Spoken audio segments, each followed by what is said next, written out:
نبی کریم صلی اللہ تعالیٰ علیہ وسلم نے فرمایا کہ اپنے بھائی کے مددگار بن جاؤ، چاہے وہ ظالم ہو یا مظلوم ہو۔ فوری طور پر انسانی ذہن میں سوال اٹھتا ہے کہ یا رسول اللہ صلی اللہ تعالیٰ علیہ وسلم، یہ مظلوم کی مدد تو سمجھ میں آتی ہے، ظالم کی مدد کیسے کریں؟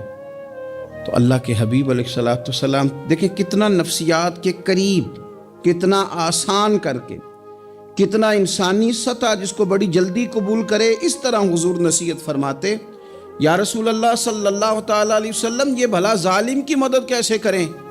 تو حضور نے فرمایا اسے ظلم کرنے سے روک دو، یہی تمہاری اس کے لیے مدد ہے۔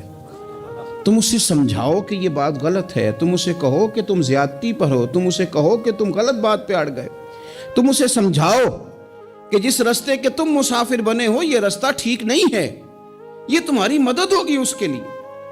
تم اپنے دوست کو، بھائی کو، عزیز کو، رشتہ دار کو قائل کرو کہ وہ غلط کام نہ کرے، یہ تمہاری مدد ہے اس کے لیے۔ تم مددگار بن گئے اپنے اس بھائی کے۔ اچھے لوگوں کی صحبت، اچھے لوگوں کے پاس اٹھنا بیٹھنا۔ آج کل اس کا ترجمہ اور بھی کیا جا سکتا ہے کہ اچھے لوگوں کو سننا، اچھے لوگوں کی بات پر توجہ دینا۔ ہمارا نا ایک مزاج ہے ذائقہ بدلنے کا، یعنی یہ طبیعت بڑی انوکھی ہے لوگوں کی، کہتے ہیں یہ تو بات روز سنتے ہیں، کوئی انوکھی بات نہ سنیں، اس چہرے کو تو روز دیکھتے ہیں، کوئی انوکھا چہرہ نہ دیکھیں۔ لیکن درویش کیا کہتے ہیں پاہمیں سونے ملن ہزارہ، آسان نہیں یار بٹونا۔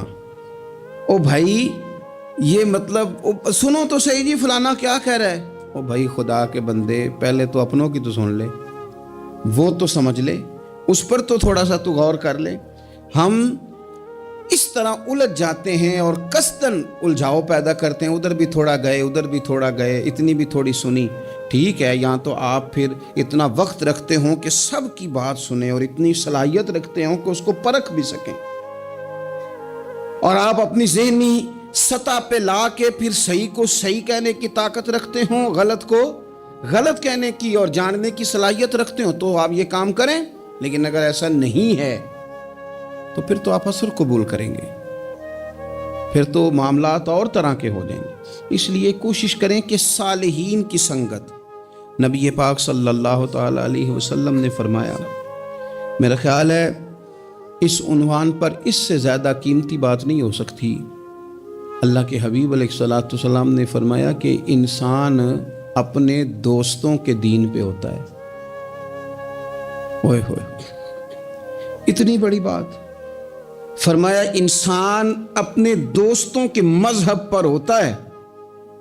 اس لیے سوچ کے بنایا کرو کہ یار کسے بنا رہے ہو، غور کر لو، اس کو دوستی کو، یارانے کو، اٹھنے بیٹھنے کو معمولی سا کام نہ سمجھنا، آنے جانے کو، سفر کرنے کو معمولی سا کام نہ جاننا۔ بندہ اپنے دوستوں کے مذہب پہ ہوتا ہے، اس کے منہ میں زبان اپنی ہوتی ہے۔ اکثر لوگ ایسے ہوتے ہیں ان کے منہوں میں زبان اپنی ہوتی ہے، لفظ اپنے نہیں ہوتے، وہ جملے کسی اور کے بول رہے ہوتے ہیں۔ اس کا مطلب یہ ہوتا ہے کہ وہ سارا اثر قبول کر چکے ہیں کہ جو انہیں یہاں تو راہ حق پہ لے گیا ہے، اور اگر جس کا وہ اثر لے رہے تھے بندہ غلط تھا تو وہ انہیں غلط طرق پہ لے گیا ہے۔ ایک بات خواجہ حسن بصری کی، اللہ اکبر، صحیح لوگ چل رہے ہوتے ہیں، کسی درویش کے عقیدت مند ہوتے ہیں، تربیت پا رہے ہوتے ہیں، رستہ صحیح چل رہا ہوتا ہے، لیکن وہ مطلب فٹافٹ ایک کوئی شخص بیچ میں گھستا ہے اور آ کے کہتا ہو نہیں میں تجھے بتاتا ہوں معاملہ تو کچھ اور ہے۔ وہ بالکل سڑک پہ صحیح چل رہے، اب انہوں نے غلطی کیا کی، انہوں نے ہر چمکنے والی چیز کو سونا سمجھ لیا، انہوں نے ہر اجلی چیز کو طیب جان لیا۔ حضرت خواجہ حسن بصری فرماتے ہیں بروں کی صحبت میں نہ بیٹھنا، بروں کی صحبت تجھے اچھوں سے بدگمان کر دے گی، وہ تیرے ذہن میں اچھوں کے بارے میں۔ حضرت پیر چنن شاہ صاحب رحمۃ اللہ تعالیٰ علیہ، آل و مہار شریف والے، حضرت پیر چنن شاہ صاحب رحمۃ اللہ علیہ کے پاس نا ایک نوجوان آیا تو پیار ہو گیا، وہ بیٹھنے لگا، طریقت سیکھنے لگا۔ وہ لوگ بھی بڑے خالص تھے، انہیں مریدوں کی صورت میں طاقت نہیں چاہیے ہوتی تھی، بلکہ انہیں مریدوں کی صورت میں وہ لوگ چاہیے ہوتے تھے جو ان کا پیغام آگے پہنچائیں۔ جو ان سے وہ سیکھیں، جو وہ سکھا کے انہیں دیندار بنانا چاہتے ہیں۔ تو بچہ بیٹھ گیا، حضرت بھی بڑا ہی پیار کرنے لگے، اسے دین سمجھانے لگے۔ تو اس کے والد صاحب پیچھے سے آئے اور آگے کہنے لگے پتر چل گھر چلیے۔ کہنے لگے جی ابا جی اور میں تے نہیں جانا، میں تے اتھی رہنا ہے۔ کہنے لگا پتر چل میں بڑے پیر ویکھے نے۔ تو بیٹا بیٹھتا تھا نا صحبت میں تو کچھ میٹھی باتیں اور خوبصورت جملے اسے بھی سمجھ میں آ گئے تھے۔ کہنے لگا ابا جی تساں تے بڑے ویکھے نے، تانوں نہیں نہ کسے ویکھیا۔ یہ تیری نظر کا کمال ہے کہ میری زندگی کا سوال ہے، تجھے نہیں نہ کسی نے دیکھا، مجھے تو دیکھ لیا۔ میری مجبوری ہے کہ میں کسی کی نظر میں آ گیا، اور نظر کی جولانیاں نہ پوچھو۔ نظر تو وہ ظالم نظر ہے، اٹھے تو بجلی پناہ مانگے اور گرے تو خانہ خراب کر دے۔ اس لیے میں تو نظر میں آ گیا ہوں، مجھے بتائیں میں کدھر جاؤں، میرا معاملہ اور طرح کا ہو گیا۔ تو عزیز دوست آپ یہ دیکھیں کہ آپ کسی صالح بندے کی صحبت میں جا رہے ہیں اور یکدم ایک شخص آیا ہے، اس نے آ کے سارا معاملہ روک دیا۔ بروں کی صحبت اچھوں سے بدگمانی پیدا کرتی۔ آپ کے دوستوں کا ٹھیک ہونا بڑا ضروری ہے، حلقہ احباب کا درست ہونا بڑا ضروری۔ آپ نے تھوڑا سا بھی جس کے ساتھ سفر کرنا ہے نا، اس بندے کا بھی ٹھیک ہونا بڑا ضروری ہے، ورنہ انسانی ذہن میں بعض لوگ ایسے سوالات چھوڑ دیتے ہیں کہ وہ سوالات نہیں ہوتے، وہ وسوسے ہوتے ہیں۔ وہ تو ایک جملہ کہہ کے گزر گیا، اور انسان ہے کہ وہ لڑتا رہا، جدوجہد کرتا رہا۔ مجھے بڑی اچھی طرح بات یاد ہے، میں اپنے احباب میں سے سمجھ لیں یا بہن بھائیوں میں سے نہ کسی کے ساتھ کو تھوڑا بہت خیر کا کام کرتا تھا اپنی توفیق کے مطابق۔ تو ایک دن میں دوبارہ سے اسی سلسلے میں اپنی خدمت کے لیے حاضر ہوا تھا، تو میں واپس لوٹا تو ایک صاحب مجھ سے کہنے لگے کنا کچھ تو سائیں پار چانا ہے، دیکھ رہے ہیں سالوں گزر گئے۔ میں آپ کو اپنی بات بتاتا ہوں، تو واقعی میرا ذہن الجھنے لگ گیا۔ واپس آنے تک میں نے کہا یار یہ کب تک، یعنی کہ تو ہر روز کوئی نہ کوئی بات سنا دیتے ہیں کہ فلانی بھی مجبوری ہے، فلانی بھی، کب تک یہ کرنا ہے؟ تو میرا ذہن خاصا الجھ گیا اور میں بڑی عجیب سی کیفیت میں چلا گیا۔ میں اسی پریشانی کے عالم میں تھا کہ میں نے طبقات امام شورانی کھولا، ویسے ہی بائی دوے تو سامنے ایک بزرگ کا کال آ گیا۔ وہ کہنے لگے یاد رکھنا بندے بندوں کے محتاج نہیں، بندے رب کے محتاج ہیں، اور اگر کوئی بندہ کسی کا بھلا کرتا ہے نا تو بس اللہ نے اس کی ڈیوٹی لگائی ہے، باقی دے اللہ ہی راہ ہے۔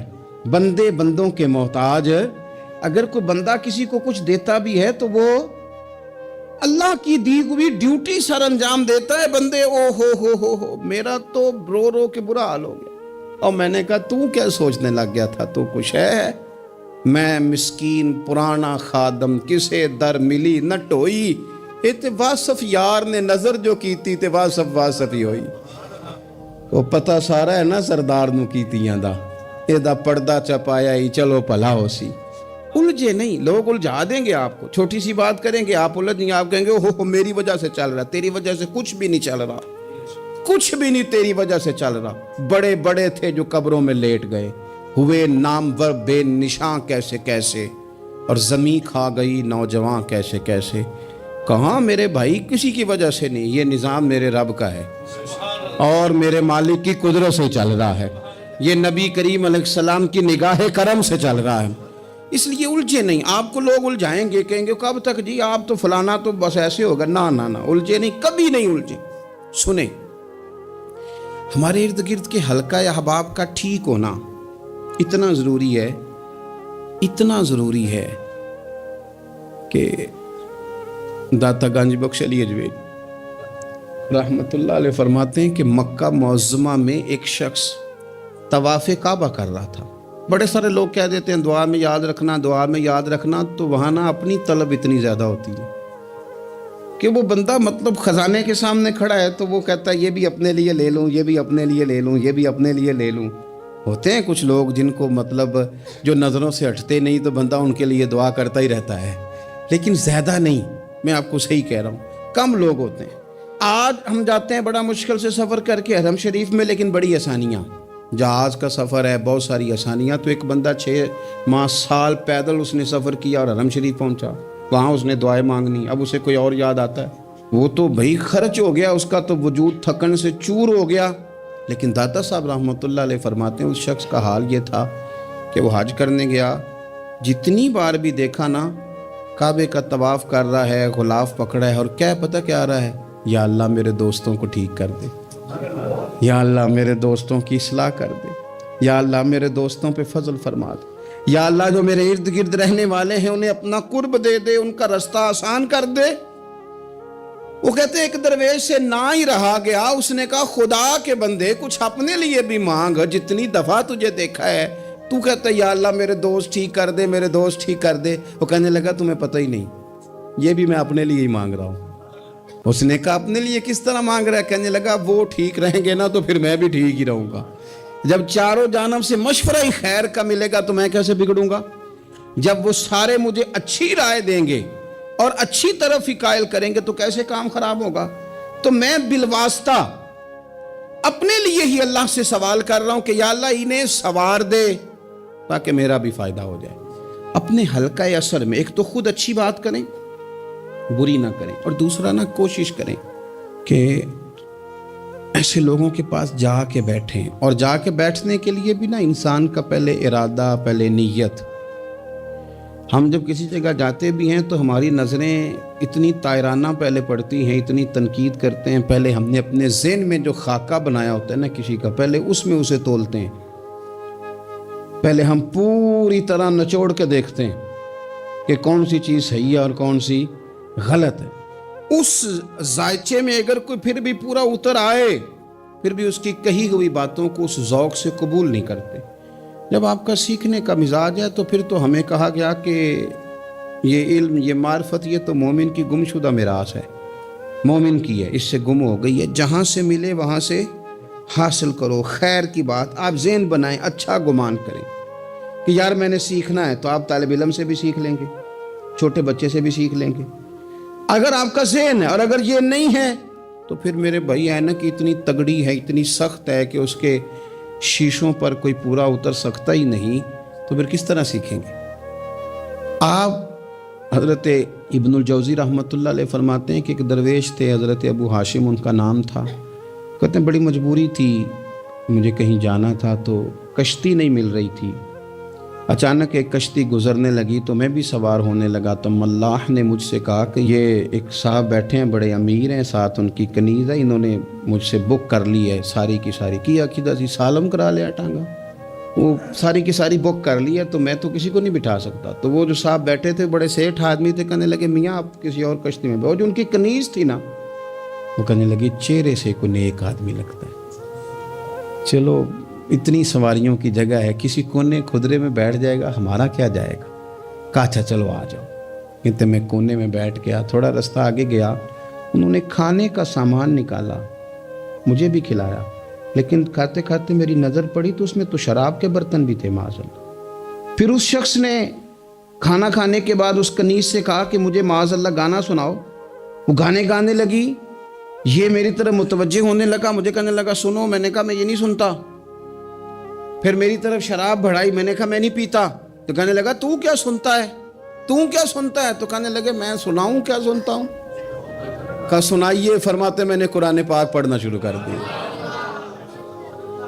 کچھ لوگ، میں آپ کو یقین سے کہتا ہوں، کچھ لوگ ایسے ہیں جن کی زندگی دور گزر گئی ہے مسجد سے، انہیں کو بندہ چاہیے جو تھوڑا سا جا کے پیغام حق سنائے۔ یعنی ان کو پتہ ہی نہیں ہے کہ دین میٹھا کتنا ہے، حسین کتنا ہے، قرآن میں چاشنی کتنی، سرکار کی تعریف کا، نعت خوانی کا رنگ کتنا شاندار ہے۔ میرا یہ ماننا ہے کہ جسے رب رسول کے رنگوں کی خوشبو کا پتہ چل گیا نا، پھر دنیا کا کوئی اور رنگ اسے اپنی طرف مائل کر ہی نہیں سکتا، سوال ہی پیدا نہیں ہوتا۔ کچھ لوگوں نے سونگا نہیں ہے، آئے نہیں ہیں، قریب نہیں آئے۔ تو شیخ ابو ہاشم کہتے ہیں مجھے کہنے لگا سناؤ نا، امیر آدمی تھا، کبھی اس طرف گیا ہی نہیں تھا، ڈھیروں لوگ ہیں جو نہیں مسجد جاتے۔ الہاکم التکاثر حتی زرتم المقابر، اللہ فرماتے ہیں کہ تمہیں دولت کی ہرس نے اتنا عجیب الجھا دیا کہ قبروں تک پہنچ گئے تم۔ بہت سارے لوگ ہیں قبر میں چلے جاتے ہیں، مسجد میں نہیں آتے۔ تو کہتے ہیں میں نے اسے چند آیتیں سنائیں، اس کی تو کیفیت ہی بدل گئی۔ کہنے لگا مولانا زندگی بڑی گناہوں میں گزری ہے، اب توبہ کر لوں تو مالک معاف کر دے گا؟ کارنامے خطرناک ہیں، پیچھے رجسٹر کالا سیاہ، معافی ہو جائے گی۔ دولت بڑی تھی تو پھر ہم نے بھی شراب کباب شباب میں اڑا دی ساری، معاف کر دے گا؟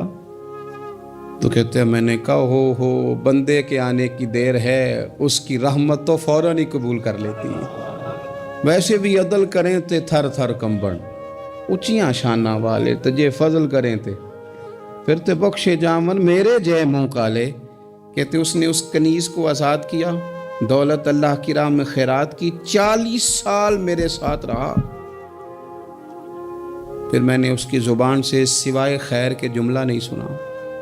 ایک کی بات کرتا تھا، کہتا تھا شیخ کاش آپ مجھے تھوڑا پہلے مل جاتے، زندگی سے یہ گلہ ہے کہ تو ذرا دیر سے ملا ہے، پہلے مل جاتے نا تو شاید میری زندگی کے کچھ اور دن بن جاتے، تھوڑی دیر اللہ والے کی صحبت۔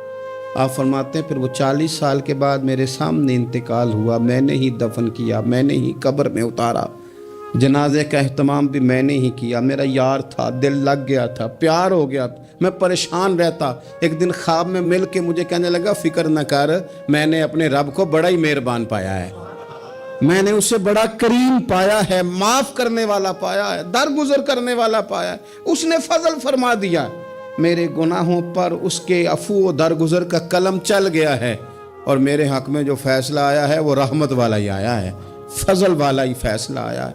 عزیز دوستو، تھوڑی دیر کسی نیک آدمی کی صحبت، ایک تو یہ ہے کہ وہ صحبت تقوی کی طرف مائل کرے گی، تو برے آدمی کی صحبت نا آپ کی طبیعت میں ہجان پیدا کرے گی، ہجان۔ وہ لوگ ہی ہوتے ہیں جو مل کے کہتے ہیں چھوڑ ساری دنیا داری ہے، پیسے ہوں تو سارے ٹھیک ہیں، یہ لوگ ہی ہیں جو یہ سبق بھی پڑھاتے ہیں، وہ لوگ ہی ہیں وہ کہتے ہیں چھوڑ یار، کون سے درویش کون سے مولوی کون سے دیندار سب اسی طرح کے ہی ہیں، یہ لوگ ہی ہیں جو کہتے ہیں چھوڑو میاں تم کس چکر میں پڑ گئے، ابھی تو اتنی عمر پڑی ہے۔ یہ سب چیزیں ہیں۔ ہمارے صاحب رحمۃ اللہ علیہ ارشاد فرمایا کرتے تھے کہ بڑے بڑے گھروں کے مہمان نہ بننا، ورنہ بڑے بڑے اونچے اونچے مکان تمہارا بھی دل چاہے گا، کبھی میرا بھی اس طرح کا گھر ہو جائے نا۔ بڑے بڑے اونچے اونچے منصب دار لوگوں کے پاس نہ جانا، ورنہ تمہارا خیال بڑھے گا۔ دعوت کے لیے جانا، پیغام حق کے لیے جانا، وہ معاملہ ایک الگ ہے، لیکن اس شوق سے جانا کہ یہ بڑا آدمی ہے، فرمایا تمہارے لیے مشکل ہو جائے گی۔ تمہارا دل کہے گا کہ تو اتنے بڑے گھر میں کیوں نہیں رہ سکتا۔ اور پھر میں نے یہ بھی دیکھا ہے کہ بڑے بڑے خیر والے لوگ تھے لیکن صحبت بری مل گئی، لوگ نہیں ٹھیک مل سکے، مشیر نہیں ٹھیک مل سکے، معاونین نہیں ٹھیک مل سکے، رستے میں رہ گئے۔ صحیح بخاری میں ایک بادشاہ کا واقعہ ہے، بادشاہ کا۔ میں نے جب اسے پڑھا تو میں حیران ہی رہ گیا کہ یہ جو مشیر وزیر ہوتے ہیں یہاں تک لے جاتے ہیں بندے کو۔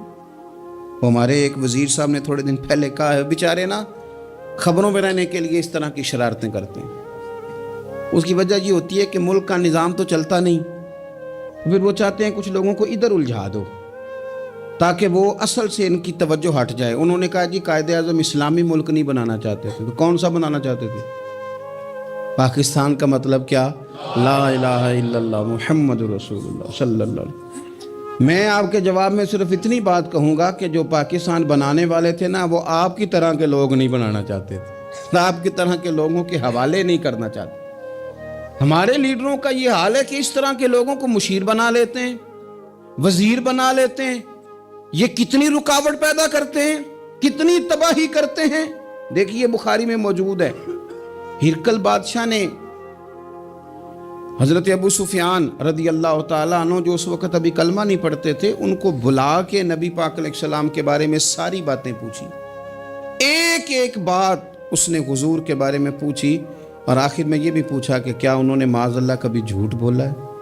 تو ابو سفیان کہنے لگے نہیں، قربان جاؤں میری مخالفت اپنی جگہ پہ، لیکن وہ میرے سامنے پیدا ہوئے ہیں، 40 سال کی عمر میں اعلان نبوت کیا ہے، ان کی گود میں بیٹیاں کھیلتے میں نے دیکھی ہیں، ان کے مقدس بال میرے سامنے سفید ہوئے ہیں، محبوب نے جب بھی بولا حق اور سچ ہی بولا ہے۔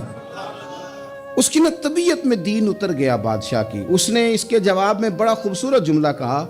کہنے لگا جس نے بندوں سے کبھی جھوٹ نہیں بولا وہ یہ جھوٹ کیوں بولیں گے کہ میں اللہ کا رسول بن کے آیا.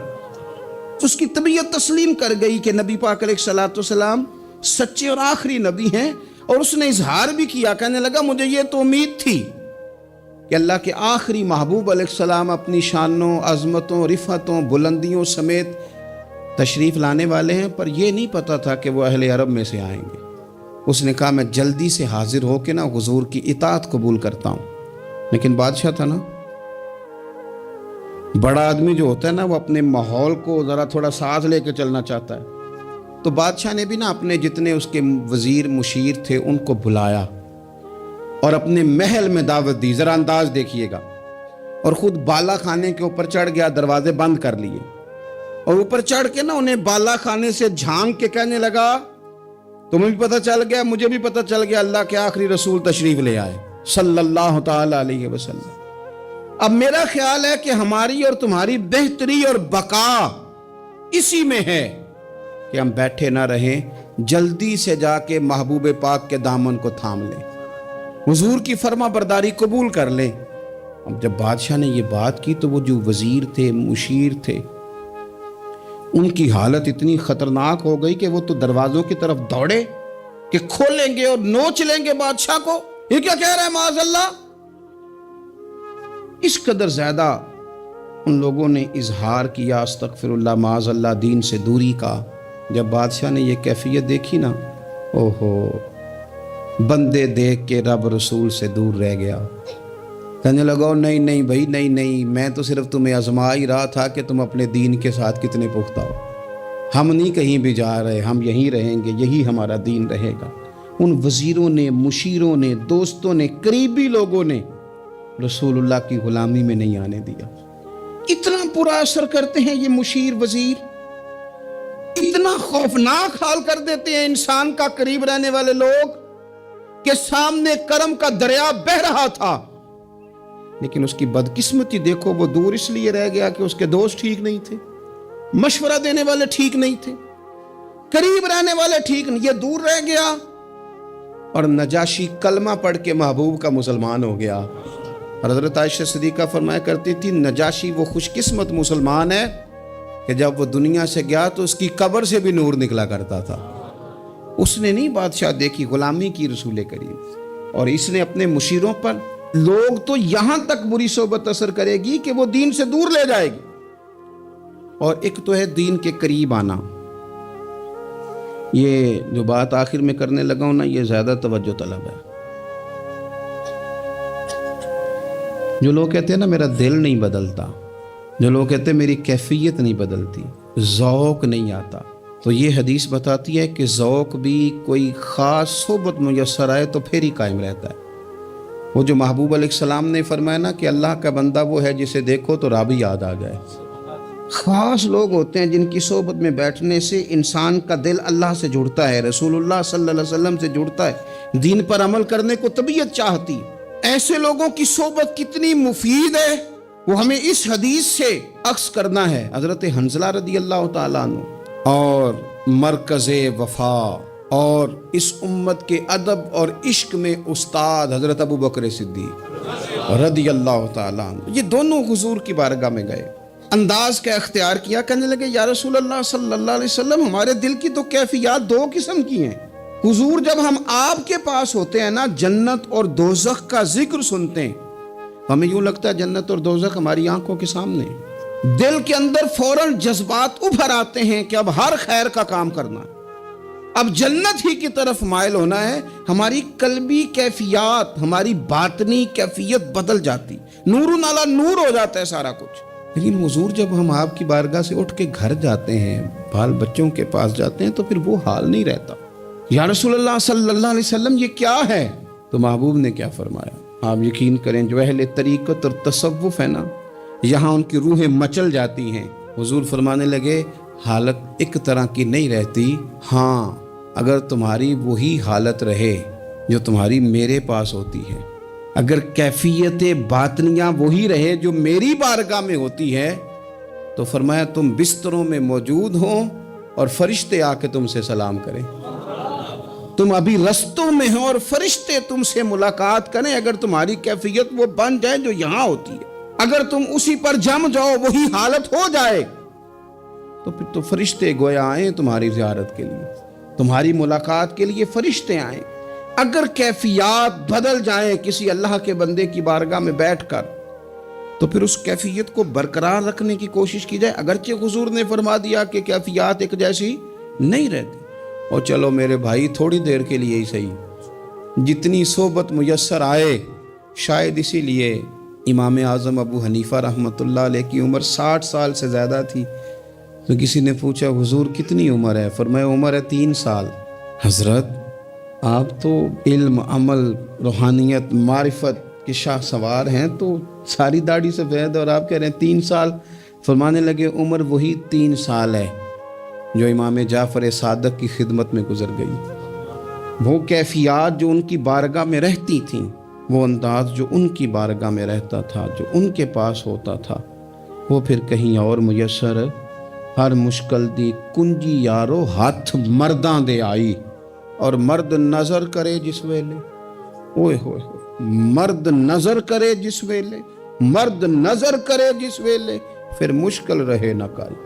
وہ جو کیفیات ہے نا اس وقت کی, جب کوئی رب کا بندہ ملے اور انسان اس کی صحبت میں بیٹھ کے اپنے رب کو یاد کرے, رسول کریم کی محبت میں مچلے, تو پھر وہ لمحے اتنے قیمتی ہیں کہ وہ زندگی سنوارنے کے لیے کافی ہو سکتے ہیں. اللہ کریم اچھی صحبت نصیب فرمائے. آخر دعویٰ